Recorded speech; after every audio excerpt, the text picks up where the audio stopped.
A young college student, Riley Strain, seemed like any other everyday guy you'd pass by on campus. Loved by family and friends, he was a familiar face with dreams and aspirations. However, little did anyone know that they would soon be faced with a heartbreaking discovery. Riley's lifeless body would be found in a river. But what led to this devastating end? Welcome back to True Crime Tangles. Join us as we explore the tragic story of Riley Strain. Riley Ray Strain was born in Springfield, Missouri on January 2, 2002 to parents Ryan Gilbert and Michelle White-Eyed. He had two siblings, Brooke Dunbar and Brock Hale, and beloved pets, Miles the Golden Doodle, Cooper the Red Heeler, and the German Shepherds, Vika and Vin. Riley graduated from Kickapoo High School and then pursued his passion for business and financial planning at the University of Missouri-Columbia. His dedication and talent secured him an internship at Northwestern Mutual, where he excelled. Beyond his academic and professional achievements, Riley had a heart of gold. He earned the prestigious Presidential Medal for volunteering by dedicating over 500 hours to the wonders of wildlife, showcasing his deep care for the community and environment. He also enjoyed outdoor activities like hunting and fishing. He played tennis and was getting into jiu-jitsu. But most of all, he loved spending time with his family and making unforgettable memories. While at the university, Riley joined the Delta Chi fraternity club. He quickly bonded with his fellow brothers, forming strong connections that were like family to him. Fast forward to March 8, 2024, when Riley and his fraternity members headed to Nashville on a bus.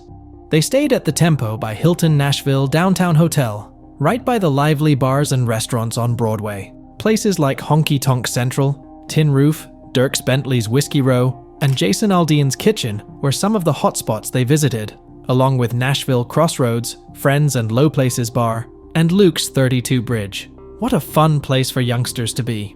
On the night of March 8th, Riley and his college friends hit the bars in Nashville for some fun.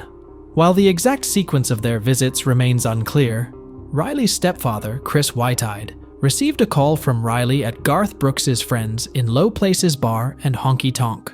Before that, they'd been at Miranda Lambert's Casa Rosa. Even though they'd been out drinking, Riley didn't sound too drunk when he texted his mom around 7:30 to 8 p.m. Later, Riley was at Luke's 32 Bridge Food and Drink, a bar owned by the renowned country singer Luke Bryan. Records from the bar indicate that Riley was served one alcoholic drink and 2 glasses of water before being escorted out by security. The reasons for his removal from the establishment remain unconfirmed. Then by 9:35 p.m., Riley found himself on the streets of Nashville. Shortly after, a friend called Riley, who reportedly mentioned he was heading back to the hotel to call it a night. After leaving the bar, CCTV video shows Riley having trouble walking, which is tough to watch. People wonder if he was just really drunk or if something happened to his drink.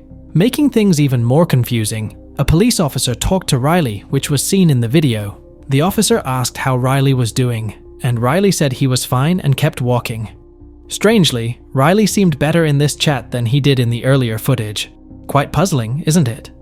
Around the same time, a friend texted Riley to check on him. Riley's last text from his phone said, "Good lops." People are trying to figure out what lops means, but many just think that it was a typing error, and instead, he meant to type, "Good LOL." According to the CCTV footage captured, Riley was wearing a two-tone shirt, crossing First Avenue North to Gay Street at 9:47 p.m. Instead of heading towards his hotel, he was moving closer to the Cumberland River.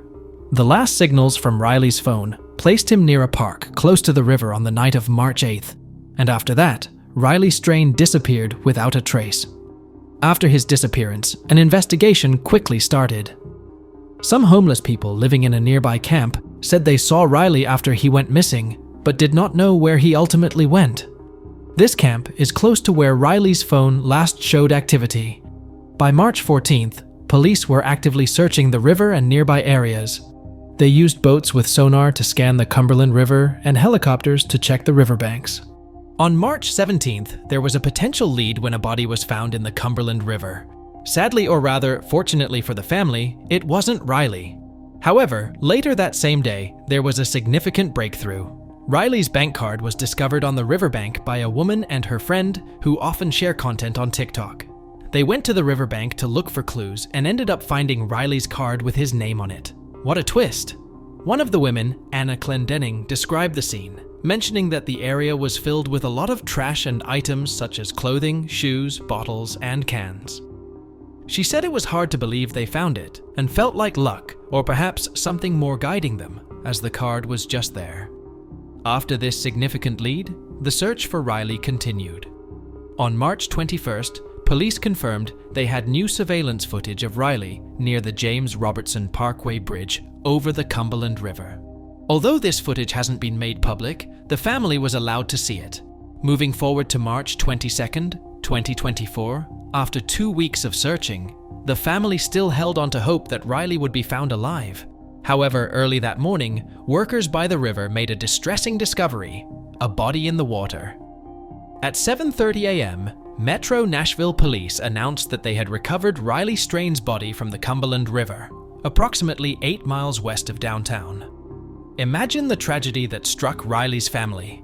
Kristen Mumford, a spokesperson for the Metropolitan Nashville Police Department, mentioned in an email that the incident appears accidental. However, the way Riley's body was found has left his family members and friends searching for answers.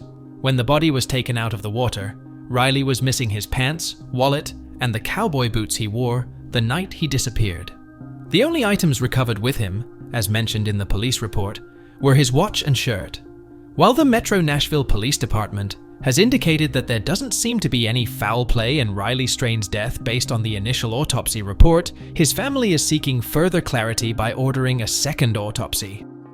A family spokesperson, Chris Dingman, even commented that the family deserves more answers than we have. The medical examiner's initial findings revealed Riley had no water in his lungs, raising questions about his death. Water in the lungs usually indicates the person was alive when entering the water, but its absence suggests Riley might have been dead before entering the river. This seems like a crucial clue, doesn't it? As of now, we are all waiting for the second autopsy report as requested by Riley's family, since it is the only way the investigators might find further clues for solving this case. For those who wish to pay their respects to Riley Strain, a viewing was held on Friday, March 29th, 2024, from 11 a.m. to 2 p.m. at Greenlawn Funeral Home East, Seminole, Springfield. A celebration of life ceremony also took place at 2 p.m. following the viewing. What happened with Riley is truly heartbreaking, and sadly, many questions remain unsolved about his final moments and the circumstances leading to his tragic end. Now, here's something to think about. Why was Riley heading towards the river instead of his hotel? Was he simply intoxicated, or had his drink been tampered with before his disappearance? Let us know what you think might have happened with this young man in the comments below. And if you like this video, don't forget to hit the thumbs up and subscribe for more interesting content. Thank you for watching.